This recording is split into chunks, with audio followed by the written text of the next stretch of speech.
Ladies and gentlemen, please raise the roof for the wonderful Mr. Bob Hennigan!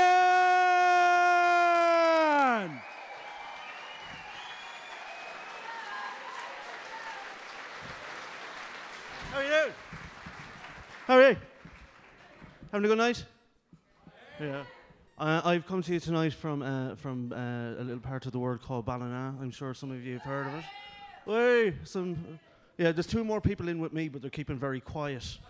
I come from Ballina. I just wanted to explain. I'm sure some of you have been to Ballina. Some of you, yeah. Ballina has a bit of a reputation for being a bit of a rough town. It does in Ballina, anyway. Yeah. But if you're in Ballina and you see people starting trouble with you, you'll spot it in three different kind of ways, three levels. People in Ballina, if they're starting trouble with you, level one, they'll start to commentate on you. Oh, there he is walking down the street now. Oh, look at the fucking hen. Oh, he thinks he's a man. Oh, he's taking the jacket off. Oh. Level two, people in Ballina start to refer to themselves in the third person. Oh, he's taking the jacket off. Bobby Hennigan's not going to take this. Bobby Hennigan's taking his jacket off. No? Level three, people in Ballina will name everyone they can think of who will fuck you up if you mess with them. See, you know, you mess with me, I get John the Face Man, John the Fuck Man, Billy Doody, Yabba Dabba Doody, Scooby Doody, Dylan Moore, Kevin Moore, Blackie Connors, Jimmy Connors, Billie Jean King, Jason King, the Scarecrow, Mrs. King, Kate Jackson, Joe Joyce, James Joyce, Paddy Cameron, Paddy Casey, David Kidd, Senator Tom Kidd, Pat the Coke Galler, Noah Galler, Jarvis Cocker, Joe Cocker, Van Morrison, Jim Morrison, Alanis Morissette, Shania Twain, Mark Twain, Samuel Longhorn Clemens, Ray Clemens, Pat Jennings, Peter Jennings, Connie Chung, Wang Chung, John Wang, John Wayne, Bruce Lee, Jason Lee, Jennifer Lopez, Trini Lopez, John Cassavetes, Hank Marvin, Lee Marvin, Marvin the Paranoid Android, Ford Prefect, Ford Capri, Ida Gray, Napoli, Maradona, Jean Zola, Emmy Zola, Alfred Dreyfus, Richard Dreyfus, Robert Shaw, Doyle Lonigan, Lon John Meophil, kick your head in.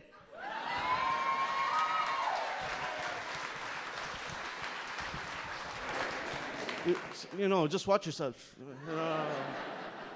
I've been living in Galway for the last 12 years. Big whoop for Galway. There you go. You know, whenever I tell people in Dublin that I live in Galway, people always go, "Oh, I love Galway. Galway's great for a weekend away." It is. It's great for a weekend away. 12 years in Galway is like Groundhog Day in Narnia. Everyone there is just useless. You know, they've no ambition or anything. You know, the place is just full of hippies. I know I might look like a hippie, but if you want to have a smell, I smell quite nice. I even have a nice shirt on for the night. It's not, you know, I actually bought it for fancy dress. I went as the Matrix.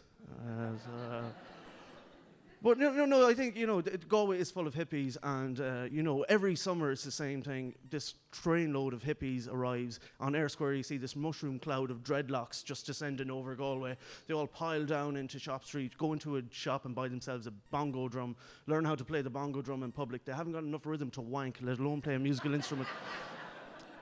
Which they realise after a while, you know, they're you know, they swap it for the 3 juggling balls, get 3 juggling balls in the air at once, think that they've achieved their life's ambition, retire to a life of drinking Guinness and eating sunflower seeds and writing their book about finding themselves in Galway. Oh, it's half finished. It always will be half finished.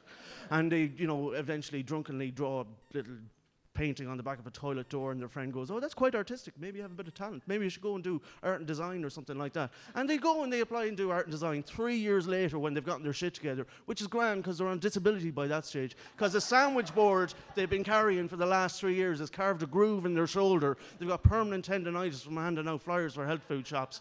And they go and they do their degree and they end up bitter and twisted on stage on a Saturday night in the Laughter Lounge. Right?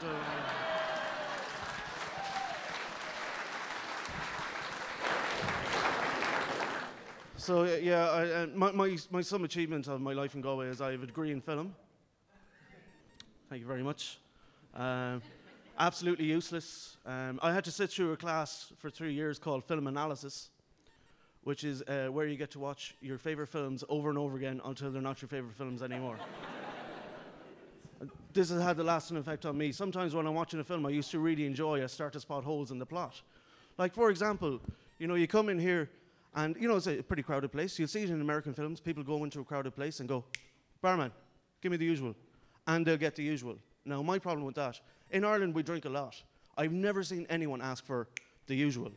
Because you know what would happen? The barman would just go, "Sorry, who are you? I've never seen you before. I don't care if you're a regular. Just see how many people are in here. What do you want? Guinness." You could have just said Guinness. No. I have my own local in Galway. But if I went to Peter, the barman, give me the usual, Peter would just go, Bob, what does that mean? I mean, I know you like Guinness, but you're always complaining the Guinness in here is shite. So usually you'll have Carlsberg. Unless the money is a bit tight, you might have Tuborg instead. But you know, all the beer can make you a bit bloated. You might have an old whiskey to, you know. Or, you know, that can make you a bit violent, though, so you might have a gin and tonic to calm down. But that can make you a bit depressed, so you might perk yourself up with a vodka and Red Bull. What do you want? You know? I'm just like, you know, Peter, give me the usual. Put it all in a big glass and call me an ambulance, you know. But I do have an idea for a film I want to make with my degree. It's called Terminator 5. And in the opening scene, I get sent back in time to stop them making Terminator 3 and 4. And a good way of getting into making films is through adverts. A lot of directors have gone that route of, you know, making adverts first. And we could all do with some better adverts on TV. You know, if the ads on RTE are to be believed, then apparently we now live in a world where toilet paper is so absorbent that if you wipe for a little bit too long, you end up chronically dehydrated. Down in the accident and emergency room with a nurse shouting, quick, attach a drip, he's been using the Charmin Ultra again. You know, we told you, Mr. Hennigan, more than 5 sheets is a suicide attempt. I don't have this problem myself, really. I mean, I do wipe my arse. I'm more of an Andrex man. Golden Retriever pups, you know. It's just so soft and absorbent, you know. A lot of trouble to get around the S-bend of the toilet, but you just give them a good firm kick, you'll get them away, no problem. You see ads on TV as well, and you're watching the ad on TV going, that couldn't possibly work. And then you see the ad in real life, and it actually does work. Now, an example of this I found recently was the Lynx effect. Boom chicka wah wah actually does work. Now, granted, when I seen it in action, it was out in Darndale, and the girls were inhaling it from a brown paper bag.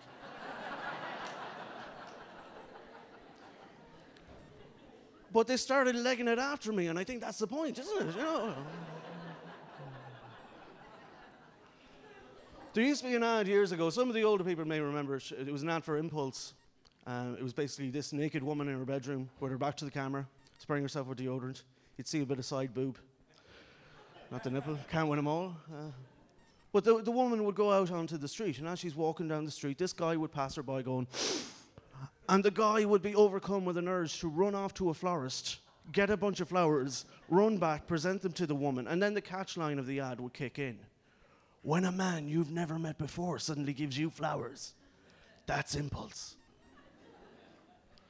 Now, ladies, when a man you've never met before suddenly gives you flowers, that is weird. Like, just imagine I pass you in the street, leg it off to a florist, leg it back. These are for you. You smell gorgeous. I don't think you're going to find that impulsive or romantic. The only place I've seen a strange man present a strange woman with a flower is outside Supermax at 2 o'clock in the morning. The flower's just been bought for £2 off one of the flower sellers. And that's not impulsive or romantic. That's desperation. That's a different fragrance altogether. And I wouldn't be the most romantic person in the world. But, you know, I always thought that romance implies that there's a bit of thought put into it. You're probably more likely to see me outside Supermax at 2 o'clock in the morning, stumbling up to a girl going, how you doing? I want to get you something you'd really enjoy, so I got you this battered sausage. No, good night. There you go. The heights of romance. You know, I'm not really the romantic. I'm not even the type who would use chat-up lines. I'll give you an example of this. This is a true story. Myself and my friend Declan, he's way more suave than I am. We just walked into a nightclub getting our first drinks. Declan is at the bar. He dips his finger in his drink, and there's a girl standing beside him, and he strokes her on the shoulder and says, let's get you out of those wet clothes.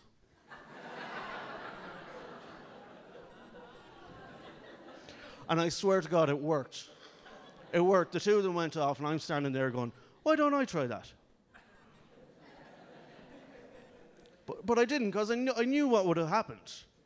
8 pints later, me stumbling up to a girl, throwing a pint of Guinness on top of her. No, get naked.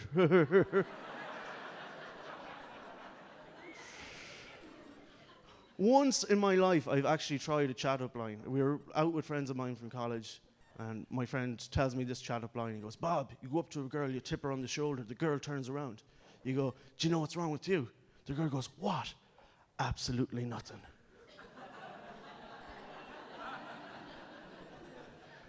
I thought, yeah, that's cute and it's kind of corny and whatever, but it was like, I knew there was no point trying that out. Until 8 pints later, I thought it was a great idea. Stumbled up to this girl, tipped her on the shoulder, the girl turned around, I went, do you know what's wrong with you? She went, what? I went, nothing.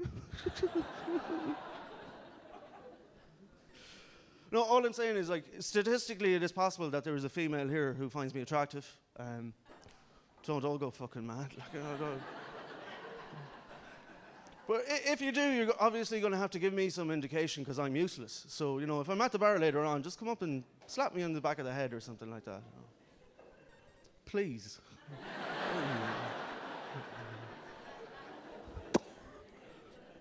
But only if you're good looking, because, you know, I am shallow, like, so. You might want to ask yourself first, am I good looking enough?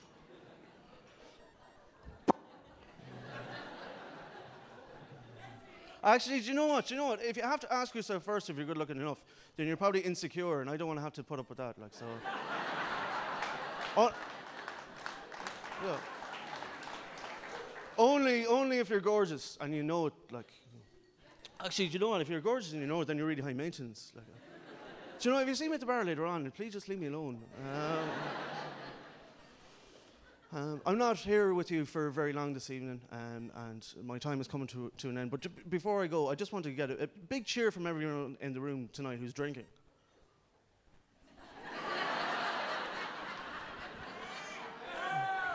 Could I have a big cheer from everyone?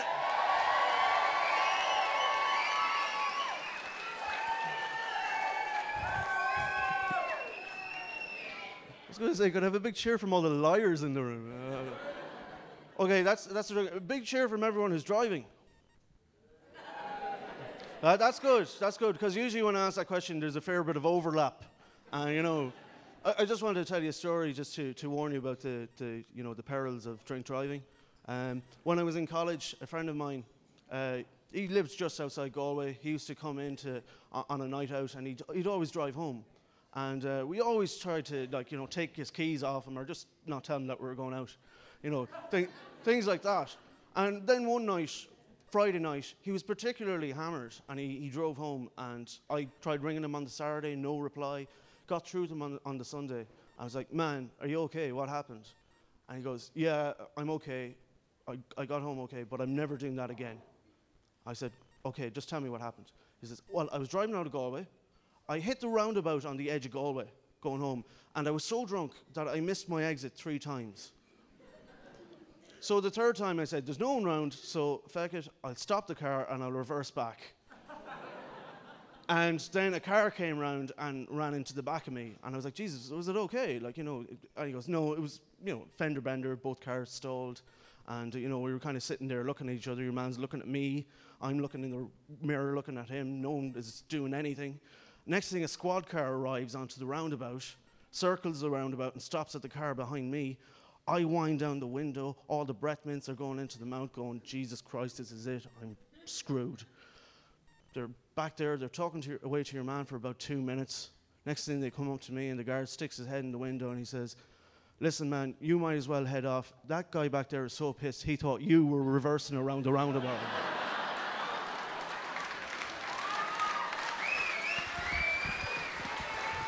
You have some great comedians on tonight. Enjoy yourselves. Have a great night. I've been Bob Hennigan.